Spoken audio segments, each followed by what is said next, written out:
सभी सम्मानित नागरिकों को समाज के वरिष्ठ बंधुओं का हार्दिक स्वागत, वंदन, अभिनंदन। हमारे बीच में मौजूद अध्यक्ष जी सागर जिला के कोटवार संघ के अध्यक्ष आदरणीय बहादुर सिंह जी का और बड़े भैया आदरणीय रूप सिंह चटार जी के अथक प्रयासों से निरंतर काफी लंबे समय से प्रयास जारी है। और आप सभी को पता है कि एक व्यक्ति नहीं, एक घर नहीं, एक गांव नहीं, एक जगह नहीं, बल्कि एक एक व्यक्ति को एक एक घर जा जाकर अपनी सामाजिक एकता के बारे में बिल्कुल बताया जा रहा है निरंतर। और उसका सफलता पूर्वक आप सभी लोगों के द्वारा यहाँ उपस्थिति दर्ज कराकर इस बात का संकल्प जनों द्वारा दिया जा रहा है कि अब वो दिन दूर नहीं कि पूरी विधानसभा के भीतर राय साहब नहीं चढ़ा साहब फहराए जाएंगे। आप सभी को बताना चाहता हूं, मैं जो भी कुछ चीजें हमारे बीच में आती है, परिस्थितियां बनती है, बिगड़ती है, आज का मौसम हमारे साथ नहीं था शायद, जो कि असम में जिसकी कभी कल्पना भी नहीं की जा सकती थी कि हो सकता है कि समय में बारिश आ जाएगी, बदल हो जाएंगे, कुछ छींटे भी गिरे हैं, हमने देखा है, आपने भी देखा है। अब समय इस तरह का आ चुका है कि भाई लोगों की फसल कट रही है, मसूर कट रही, चना कट रहा।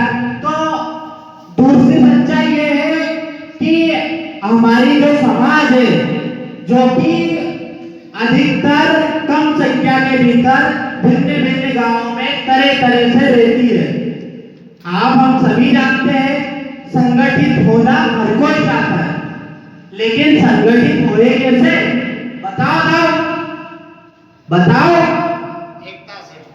एकता कहना बड़ी आसान चीज है, लेकिन जब कोई काम की बात आती है तो कोई बीड़ी फूकने लग जाता है, कोई तंबाकू मसलने लग जाता है। हमको इन सब बातों से निराश नहीं होना है। हमें ये बात ध्यान में रखनी है कि आज व्यक्ति के प्रयास और कर्म में अगर सच्चाई है तो कर्म कभी निष्फल नहीं होता है भाइयों, आप बिल्कुल निश्चिंत रहिए।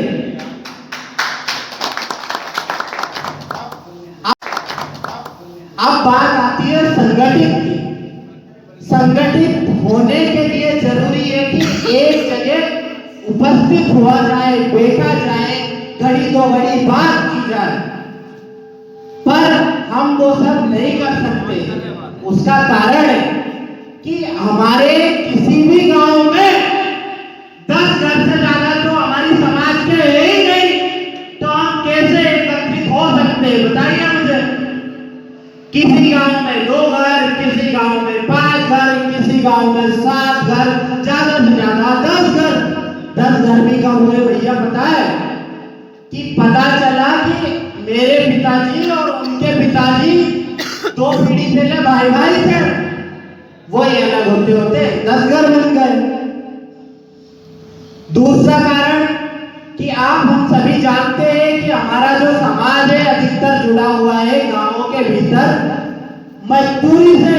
मैं खेती नहीं कहूंगा उसे, क्योंकि खेती उसे कहा जाता है जो 100 एकड़, 200 एकड़, 50 एकड़, 300 एकड़, 200 एकड़ में खेती करता हो, जिसके भीतर वो दूसरे मजदूरों के माध्यम से अपनी खेती करवाता है। लेकिन हमारे भीतर साथ क्या हो रहा है कि हम खेतीहर मजदूर हैं। कहीं 1 एकड़ जमीन, कहीं 2 एकड़ जमीन, कभी 5 एकड़ जमीन। तो हम असंगठित हैं। भिन्न भिन्न तरीकों से हमारी जो बातें हैं वो हमारे भाई तक ही नहीं पहुंच पाती, जबकि दीवार नहीं है, सिर्फ पर्दा है बीच में। तो सोचिए आप कितने असंगठित है। अगर हमको संगठित होना है तो एक मंच पे एकत्रित होना ही। आगे भी इस चीज को बढ़ा रहे हैं, जोड़ रहे हैं। हमारी जो चढ़ाव समाज, ये जो संघर्ष समिति विधानसभा में अभी हमारा मकसद क्या है कि हम यहाँ बैठे। हमारा मकसद सिर्फ विधायक बनना नहीं है, सिर्फ अपने आप को टिकट लेना मकसद नहीं है। मकसद ये है कि ये लोग जान जाए कि चढ़ार समाज के लोग भी यहाँ पर निवास करते हैं और वो अपनी हक लेते रहेंगे, मांगेंगे नहीं। तो उसके लिए ये बैठक हम रख रहे हैं और निरंतर की जा रही है। इसको हमको सभी लोग सफल भी बना रहे हैं। दूसरा प्रयास आप सभी लोग जानते हो, लगभग बीना विधानसभा 2008 से एसटी समुदाय के अंतर्गत आरक्षण के अंतर्गत ये सीट आती है। तो हमने देखा है आज कांग्रेस से भी कई विधायक थे, उम्मीदवार उन्होंने टिकट दिया, पर चढ़ार को टिकट मिलना तो दूर की बात, लेकिन मुझे सिर्फ ये बता दीजिए कि किसी चढ़ार का नाम भी गया क्या उस लिस्ट में कि यार इस चढ़ार भी कोई देता है यहाँ एसपी का, उसे भी टिकट देना चाहिए। कभी कांग्रेस ने इस बात का जिक्र किया? बताइए मुझे, कभी किया? और भारतीय जनता पार्टी के राय साहब का तो क्या कहना, उनके तो जलवे जिंदाबाद, उन्होंने तो कभी ध्यान दिया ही नहीं। और अन्य पार्टियां, तरह तरह की पार्टियों ने भी कभी ध्यान नहीं दिया। तो हमारा ध्यान उनके जेल में कब जाएगा? जब हम अपना हक लेके रहेंगे, मांगेंगे, उनसे कहेंगे कि देखिए भाइयों बहुत हुआ, क्या नहीं किया हमने आपके लिए। अरे लगभग 70-75 साल से हम बटन दबाते ही तो आ रहे हैं।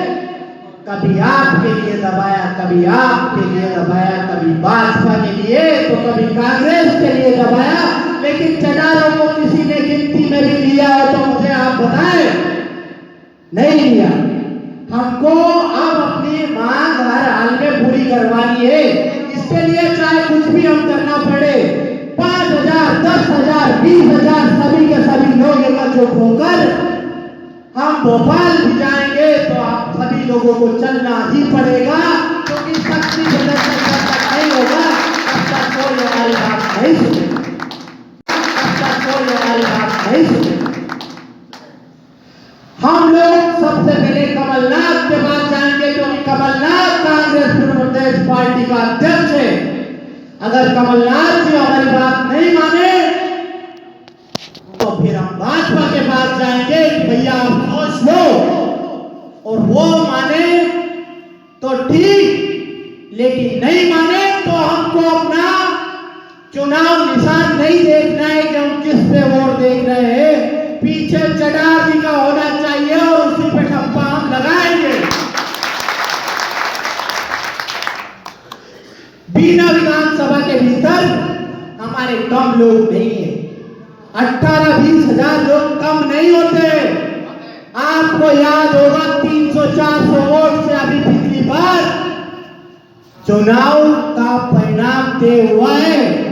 तो जब हम 18-20 हजार लोग एकजुट होकर अपनी मांग रखेंगे तो क्यों हमारी बात नहीं मानेंगे? क्या वादे और मेरे हो चुके हैं, लेकिन जब तक हम अपने घरों से नहीं निकलेंगे, जब तक हम कहेंगे नहीं कि नहीं बहुत हो गया, अब हमको बीना विधानसभा ही नहीं पूरे मध्य प्रदेश की 37 आरक्षित विधानसभा की सीटों में कम से कम 5 विधानसभा सीटों पर चढ़ार समाज का उम्मीदवार चाहिए। तो देंगे, एक बार नहीं, 1, 2, 3, 4, 5 नहीं, वो कहेंगे 6 ले लो, पर एकजुट होकर काम करो।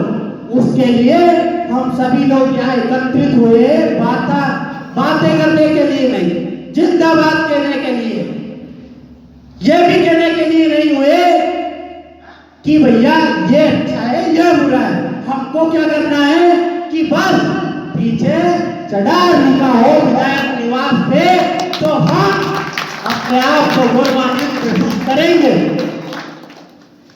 उसके लिए साथियों मैं आपको कुछ चीजें और बताना चाहता हूं। माननीय उपाध्यक्ष श्री लक्ष्मण जी बड़े देर से आती है। अब आज हम लोग संगठन, आपने तरह तरह के संगठनों के नाम सुने ही हैं।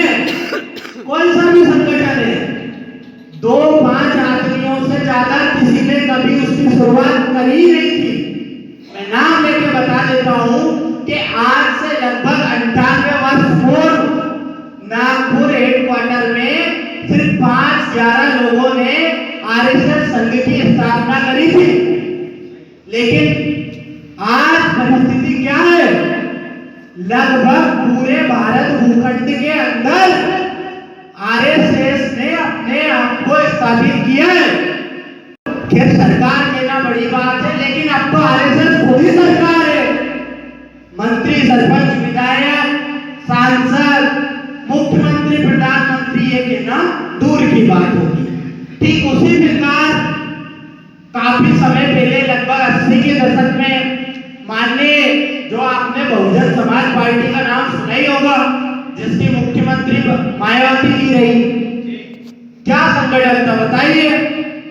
4-5 लोगों ने इकट्ठा की योजना बनाई कि यार अपना समाज दिनों दिन पिछड़ क्यों रहा है, इसका शोषण क्यों हो रहा है। ये बात जब उन्होंने अपने लोगों के बीच में कही चालू करी तो उसका नतीजा यह हुआ कि ठीक 15 साल बाद विधायक नहीं, सरपंच नहीं, जिला पंचायत सदस्य नहीं, लेकिन ठीक 15 साल बाद भारत देश का सबसे बड़ा राज्य जनसंख्या की दृष्टि से उत्तर प्रदेश की मुख्यमंत्री एक नहीं 4-4 बार बनी। अब मैं संक्षेप में आपको बताता हूं कि आप हम सभी हैं, मैं सिर्फ बता रहा हूं, लेकिन मेरा अध्यक्ष जी जो कि कोटवार संजय सागर जिला के अध्यक्ष हैं, उनके अध्यक्ष भैया भाई राय सिंह जी, भाई लक्ष्मण जी जी, भाई रूप सिंह चढ़ार जी, अब ये सभी लोग आपके घर घर जा जाके पीले चावल रख के आए कि नहीं आए? अरे इतना तो कोई निमंत्रण पत्रिका देने में नहीं बुलाता जहां आप खाना खाने चले जाते हो। इन्होंने कहा कि आओ एक जगह बैठ के कम से कम बात तो की जाए। ये तो कहा नहीं कि नहीं यार अध्यक्ष जी बहादुर सिंह जी का कुछ काम है, कि लक्ष्मण सिंह जी का कुछ काम है, कि राय सिंह भाई साहब का, के नेत्राम भाई साहब का, के रूप सिंह का। नहीं, देखिए संगठन का काम बड़ा बिरला होता है, समय लगता है, लेकिन इसको मजबूर हम सब मिलके ही बनाते हैं और हम बना रहे हैं। आप सभी की उपस्थिति इस बात को सिद्ध कर रही है कि अब वो दिन दूर नहीं है। सिर्फ 6 महीने के बाद इस बीना विधानसभा में चढ़ार समाज के विधायक को बनने से कोई रोक नहीं सकता। आप लोगों ने देखा है, मैं एक घटना का उल्लेख करना तो नहीं चाहिए था, लेकिन मेरा मन, मेरी हृदय आज मुझे वो घटना, वो नरसंहारी कहूंगा मैं तो एक तरह से उसको आपके दिमाग में याद दिलाने की मेरी बड़ी इच्छा है। ज्यादा समय पुरानी बात नहीं है, यही सागर जिला था और आपको तो पता है भैया कि ज्यादा से ज्यादा चढ़ार हो तो कोटवार चौकीदार, बस। तो एक चौकीदार की भतीजी के साथ जघन्य चौकीदार, बस। तो एक चौकीदार की भतीजी के साथ जघन्य सामूहिक बलात्कार किया गया। क्या हुआ उसका भैया? और तो और रिपोर्ट तक नहीं लिखी पुलिस वाले ने। क्यों नहीं लिखी? क्योंकि कोई जानता ही नहीं है कि चढ़ार है कौन। उसके लिए काफी प्रयास किए गए, कोटवार संघ एकत्रित हुआ, धीरे धीरे समाज के लोग जब जुड़े तब पुलिस के ऊपर, जो पुलिस का सबसे जिला का प्रमुख होता है उसको एएसपी कहते हैं, एएसपी को दबाव डालना पड़ा कि नहीं रिपोर्ट लिखनी पड़ेगी, तब रिपोर्ट लिखी गई। नहीं तो हमारी बहन बेटी के बलात्कार की कोई कीमत ही नहीं, कोई उसको सीरियस लेता ही नहीं है। लेकिन चलो रिपोर्ट हो गई, मारा गया, पीटा गया, उस पर तरह तरह के दबाव बनाए गए कि वो एफआईआर वापस ले ले, चाहे पैसा ले ले। अब वाले पैसा की क्यों की बात सोच वो बहुत जरूरी है।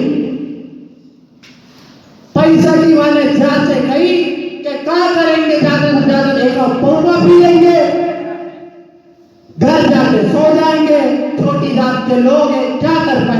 लेकिन मैं उस कोटवार का, उस भाई का धन्यवाद देता हूं कि वो झुका नहीं। लेकिन वो झुका नहीं तो उसके साथ क्या हुआ आपको पता है? आज वो सस्पेंड है, उसके खाने कमाने के लाले पड़ रहे, कुछ पता नहीं है कि क्या खाना है, क्या करना है, क्योंकि तनिका पे तो ठप्पा लगा दिया। क्यों? क्योंकि हमारी समाज असंगठित है और इसको संगठित बनाकर हम हमारे उस कोटवार भाई को उसकी नौकरी भी बहाल कराएंगे और हमारी हर एक बात बनवाएंगे। लेकिन उसके साथ ही साथ हमको एकजुट रहकर लगातार हर बार समाज के लिए एकजुट होकर आना ही होगा और अपनी बात जनता तक पहुंचानी ही होगी। क्योंकि राजनीतिक चेतना बड़े संघर्षों के बाद आती है।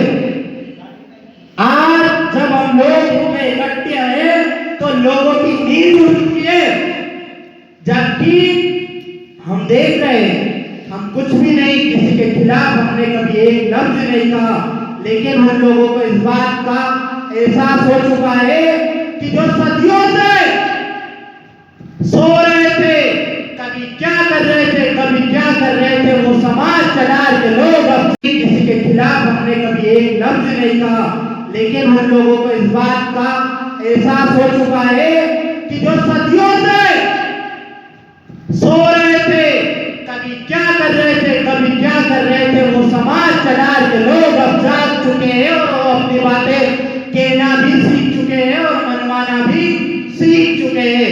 ये बेटा इस बात का प्रमाण है।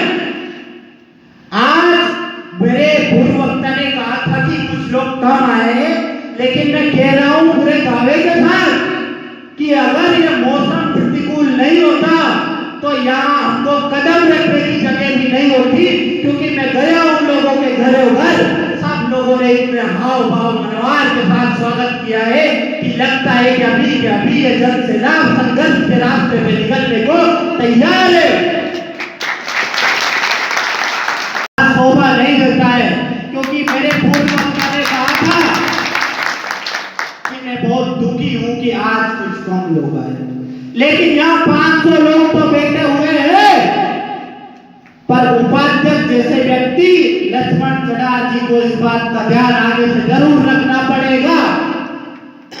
साथ ही साथ आप सभी लोगों को इतना और आश्वासन देता हूं मैं कि मैं कुछ चीजें आपको अपने बारे में तो मैंने कुछ बताया ही नहीं।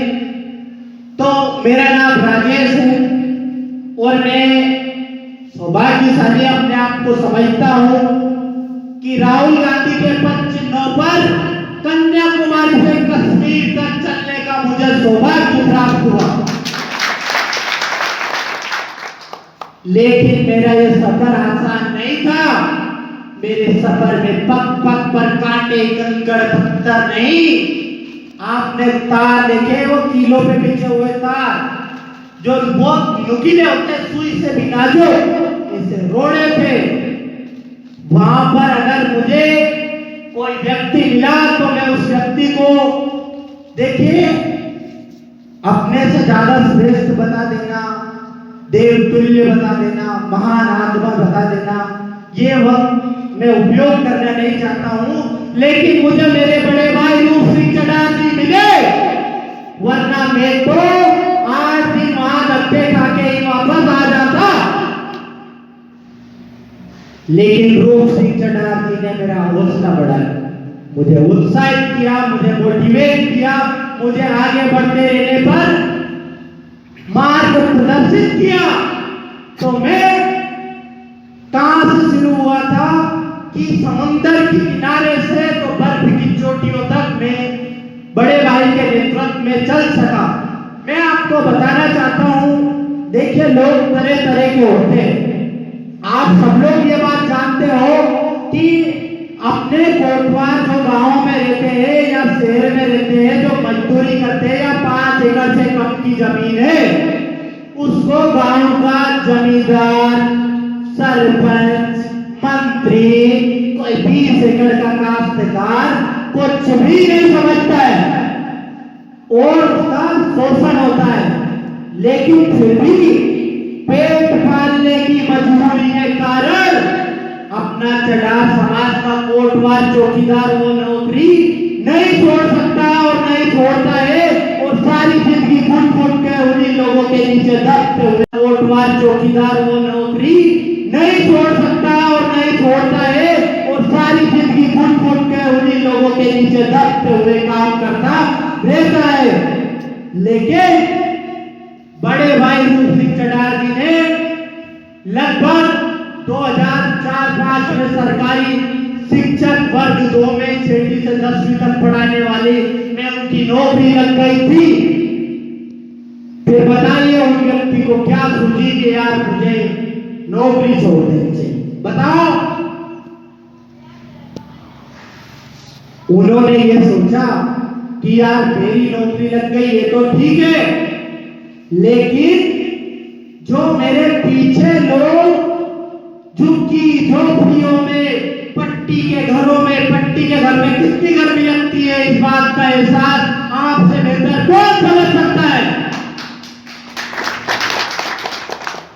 उन्होंने कहा कि मैं आने वाली पीढ़ी सुधारूंगा, और उन्होंने लगभग 2008 में इस्तीफा दिया 8-9 में, और जनपद पंचायत सदस्य का चुनाव लड़ा, और चुनाव लड़ाई नहीं चुनाव जीते। चुनाव जीत के बहुत उन्होंने संघर्ष किया, जनपद अध्यक्ष बनने के लिए भी उन्होंने अपना पर्चा भरा, लेकिन जब ये हार गए किसी, आप नाम लेना से ज्यादा आप समझते ही होंगे कि 2009 की बात है तो कौन रहा होगा छत्तीसगढ़। उन व्यक्तियों ने इतना प्रताड़ित किया कि मजबूरन 2011-12 में मेरे बड़े भाई को जनपद पंचायत सदस्य का पद त्याग कर वापस से मास्टर बनना पड़ा। बात पा रहा हूं, मैं नहीं समझ पा रहा हूं, तो मैं स्कूल में जाकर ही बच्चों का भविष्य मुस्तकबिल मजबूत करूंगा। आज भी बड़े भाई मास्टर है, लेकिन फिर भी समाज को जागृत करने का काम अगर कर रहे हैं तो वो आप और हमारे लिए नहीं कर रहे हैं। आपका मेरा क्या बिगड़ेगा और क्या सुधरेगा बताइए। अरे कोई दादा 30 को होगा, कोई 40, कोई 50, कोई 55, कोई 65, कोई 60। क्या बचा है जीने के लिए? कुछ नहीं, गिनती की सांसें जैसे तैसे जी लो, और जी रहे हो। क्योंकि अगर इस तरह नहीं जी रहे होते तो हमारे समाज के लोग आज नहीं कई दिनों पहले एकजुट हो चुके होते। लेकिन ये इसलिए कर रहे हैं कि वो जो टुंगू मुंगू है ना, अपने 5 से 10 साल के बीच में, या अभी पैदा भी नहीं हुआ या 5 साल से भी कम का है, वो इसी तरह की बदहाली की जिंदगी ना जिए, वो सशक्त बने, आने वाली हमारी पीढ़ियां उसका मुस्तकबिल सुरक्षित हो, उनके लिए अच्छी नीतियां बन सके, उनका कोई शोषण नहीं कर सके, उसको मजबूत बनाने के लिए आज ये हम सब लोग एकजुट हो रहे हैं। और ये एकजुटता हमको इस बात के लिए उत्साहित करती है कि हम ही नहीं, अगर हम एकजुट रहकर आगे योजना बनाकर काम करें तो हमारी पीढ़ियां अमर हो जाएंगी जिंदगी भर।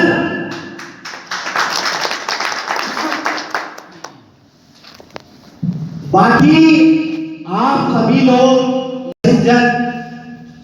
एक तो बात यह है कि मैं आप में से अधिकतर लोगों के नाम नहीं जानता, इसके लिए मैं सबके नाम नहीं ले पाया, मैं आप सभी का क्षमा प्रार्थी हूं।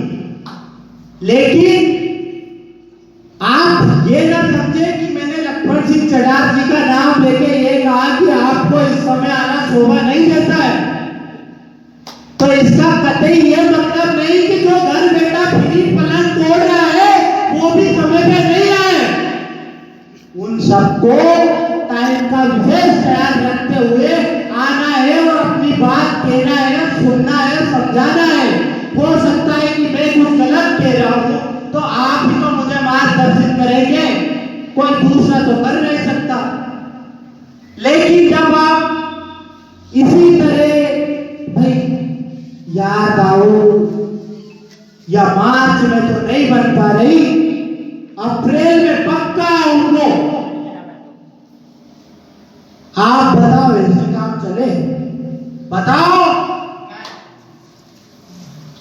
जब एक एक घर हम लोगों का संगठन मजबूत इस कदर हो चुका है कि पूरे विधानसभा ही नहीं लेकिन सागर में भी मैं नाम ले सकता हूं कि अच्छे अच्छे पहले मंत्री रह चुके वो लोग तक चढ़ार एकत्रित होने से उनके पैरों तले जमीन खिसक चुकी है। दूसरी बात एक बार और बता के अब अपनी बात मैं खत्म करता हूं। आप में से आप लोगों को ज्यादा किसी बड़े व्यक्ति का नाम नहीं बता रहा हूं, लेकिन 2014-15 में उत्तर प्रदेश के सहारनपुर से जन्मा एक आदमी एडवोकेट चंद्रशेखर आजाद रावण अपने समाज को मजबूत करने के लिए इसी तरह पैदल चला जाता है, उसको लाठियां खानी पड़ती है, जेलों जाना पड़ता है, सब कुछ होता है, लेकिन की जमीन तक नहीं थी। तो उसका कारण यह था कि व्यक्ति ने संघर्ष किया है, और जब वहां पर लाखों लोगों की संख्या में लोग पहुंचे तो शिवराज सिंह ही नहीं, नरेंद्र मोदी ही नहीं, अच्छे अच्छे पूर्व मुख्यमंत्री दिग्विजय सिंह जी के तरीकों के पैरों के नीचे जमीन खिसक गई और उन लोगों ने दोनों हाथ जोड़कर एक ही बात बोली कि भैया चंद्रशेखर, भाई चंद्रशेखर,